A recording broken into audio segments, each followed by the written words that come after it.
Have you ever said to yourself, I'll do that later? After resting, after the vacation, after things get better. Every later seems harmless. But the truth is cruel. Every later is a small thief that steals our future, silent as the night. And when we wake up, we realize the days have turned into years. And dreams. Dreams have become merely memories of what we could have been. But there is something you need to understand today. Something that can change everything. Because there is a difference between those who live and those who merely exist.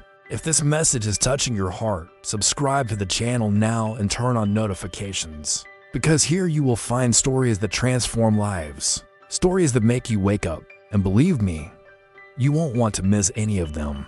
Michael was 23 years old and had a ready answer for everything. I have time. When his mother suggested he look for a better job, he would say, I have time, Mom. When friends invited him to take a course, he would reply, relax, I have plenty of time. He woke up late. He spent hours on his phone. He postponed projects. He left books half finished. I'm young, he thought. Life is long. But while Michael procrastinated, his friends moved forward. They got promotions. They traveled. They built careers.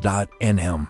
He remained in the same place, with the same plans tucked away, waiting for the perfect moment that never arrived. One day, his younger sister walked into his room. She was only 19, but she had just been accepted into an exchange program that Michael had thought about doing years ago. Remember when you talked about this program?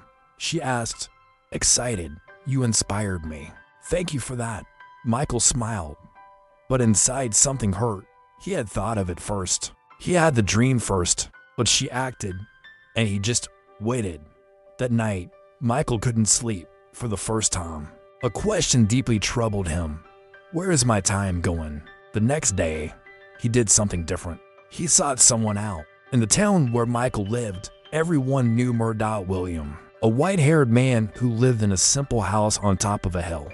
They said he had traveled the world, lived 1,000 lives, and that, somehow, he understood people better than they understood themselves. Michael climbed the hill with a heavy heart. He knocked on the door. Murdoch William opened it with a calm smile, as if he had been expecting him.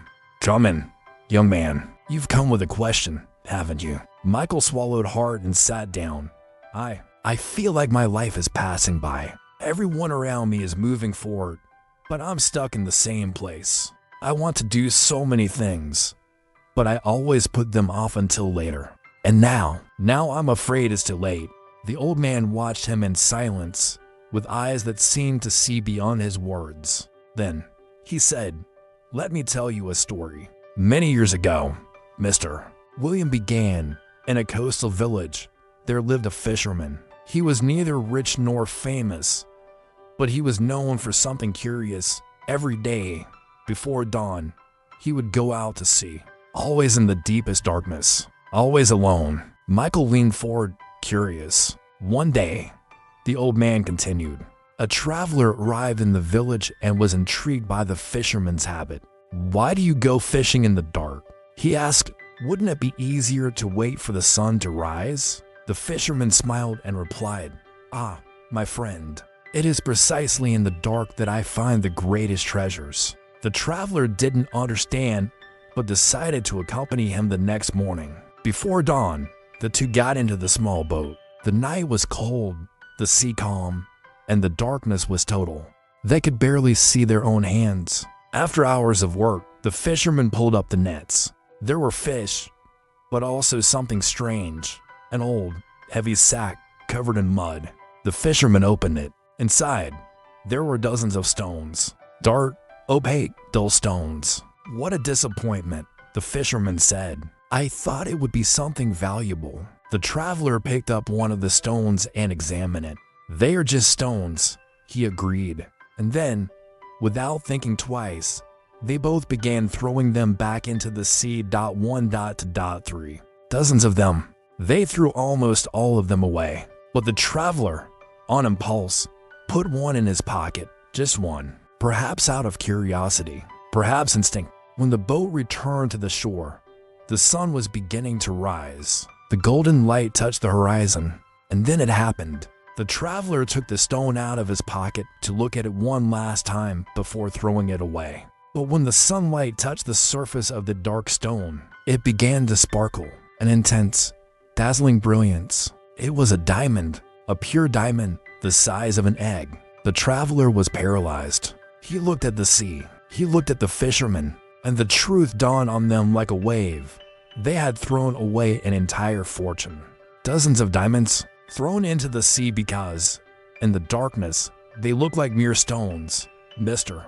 William paused. The silence was heavy. Michael felt his heart racing. "Do you understand, young man?" the old man asked, looking deep into Michael's eyes. "No, Michael hesitated. "What does this have to do with me, mister?"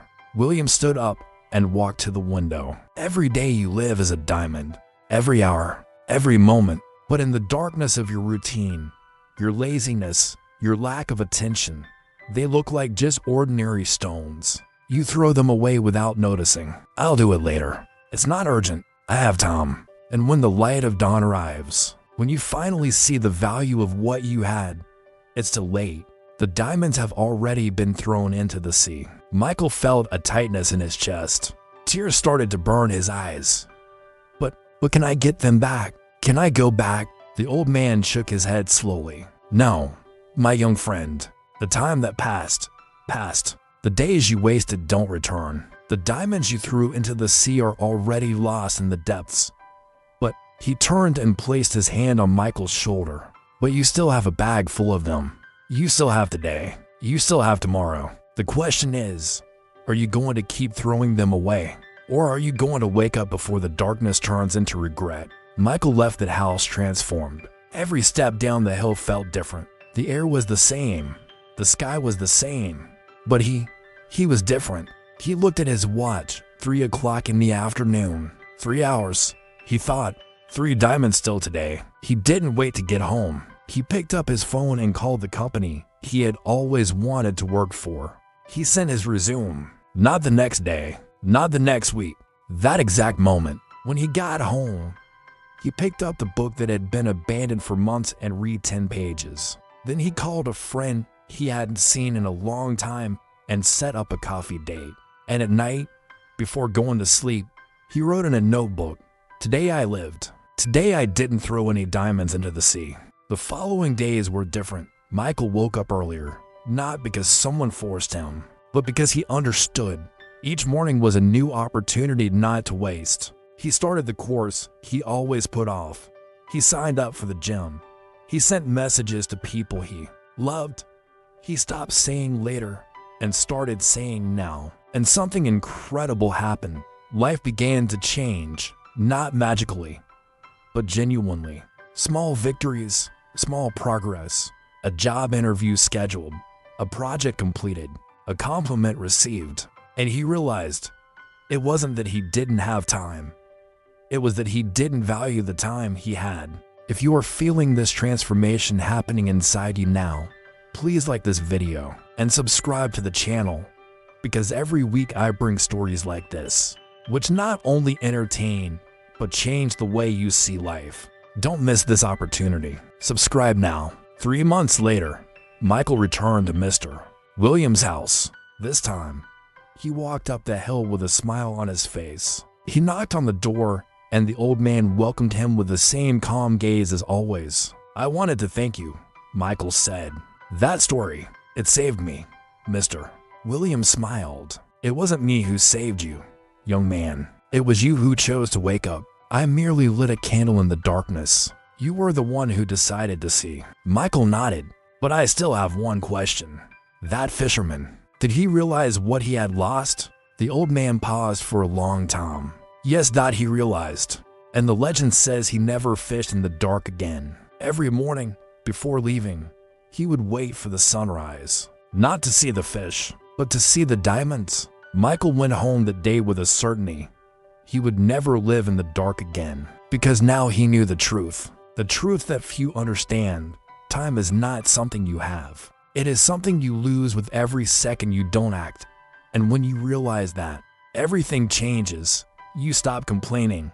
You stop postponing. You stop waiting for the perfect moment and you start truly living. Today, many years later, Michael is a different person. He has a career he loves.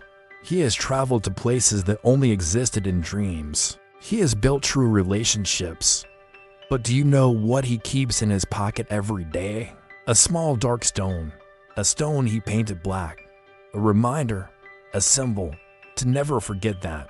In the darkness of laziness, procrastination, and lack of attention, the greatest treasures look like worthless things. But when the light of consciousness arrives, when you finally see what you had, sometimes it's too late.